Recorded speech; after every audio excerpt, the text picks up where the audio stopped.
Assalamualaikum warahmatullahi wabarakatuh. Kami dari kelompok 10 Logika akan mempresentasikan makalah tentang penyimpulan langsung, ekuivalensi, kovalensi, dan lain-lain. Pengertian penyimpulan langsung. Penyimpulan langsung merupakan premis dapat terdiri dari satu, dua, atau lebih dari putusan. Contoh, apakah dapat dikatakan jiwa manusia tidak dapat mati? Dengan lain perkataan, apakah predikat tak dapat mati dapat diterapkan pada subjek jiwa? Untuk menjawab pertanyaan ini, kita harus mencari alasan penyimpulan. Dalam bahasa artinya mencari dalil, mencari keterangan, mencari petunjuk. Sebab dengan indikator ini dapat diperoleh pengertian sebagai kesimpulan. Definisi penyimpulan langsung dan macam-macamnya. Penyimpulan langsung merupakan sebuah penalaran yang premisnya dapat terdiri dari satu, dua, atau lebih putusan. Dapat berpangkal pada putusan tertentu. Kita dapat secara langsung menyimpulkan suara putusan baru atau kesimpulan dengan menggunakan subjek dan predikat yang sama.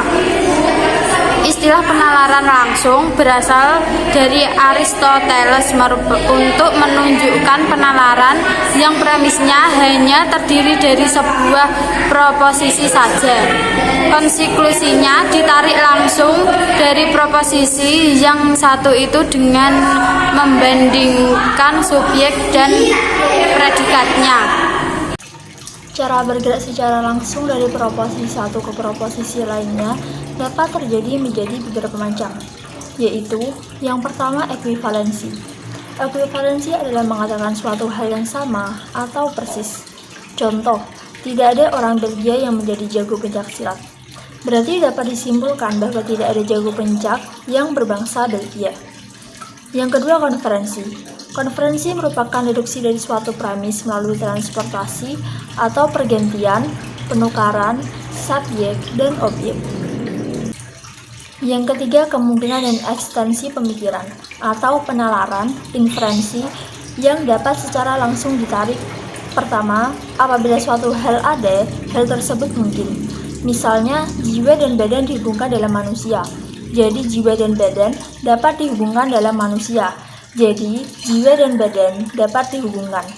Kedua, apabila suatu hal tidak mungkin, maka hal tersebut tidak ada. Misalnya, persegi bulat tentu itu tidak mungkin, maka persegi bulat tidak terdapat dimanapun juga. Tetapi yang berikut ini tidak dapat menariknya secara langsung. Yang ketiga, apabila suatu hal dapat ada, hal itu ada.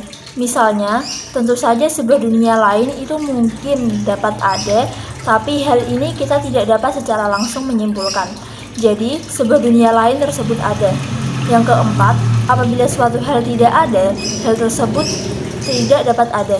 Misalnya, planet dunia kita hanya memiliki sebuah planet, tetapi dari kenyataannya ini, kita dapat secara langsung berkesimpulan. Kontraposisi.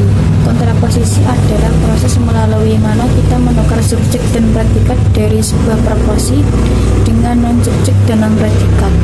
Pembagian dalam kontraposisi antara lain, yang pertama yaitu kontraposisi bersahaja, artinya mempertahankan kuantitas. Misalnya, setiap manusia itu fana, setiap yang bukan fana itu bukan manusia. Yang kedua, kontraposisi aksidental, artinya mengurangi kuantitas premis. Misalnya, tiada manusia seorang malaikat, beberapa bukan manusia adalah bukan seorang bukan malaikat atau seorang malaikat. Obversi. Obversi adalah suatu bentuk penyimpulan langsung dari sebuah proposisi tanpa mengubah arti, tetapi membawa perubahan pada kualitasnya dan mengubah predikat dengan kontradiktor isinya. Dalam obversi sering kita harus memasukkan kata bukan dua kali, yakni menyangkal unsur penghubung dan predikat. Hal ini bertemu pada prinsip dua negatif menghasilkan hal yang positif. Contoh, semua mahasiswa adalah orang-orang intelek atau permis. Kesimpulan, tak ada mahasiswa adalah orang-orang yang intelek, tak ada yang intelek adalah mahasiswa. Sekian dari presentasi kelompok kami. Maaf jika ada kekurangan dalam menyampaikan materi. Wassalamualaikum warahmatullahi wabarakatuh.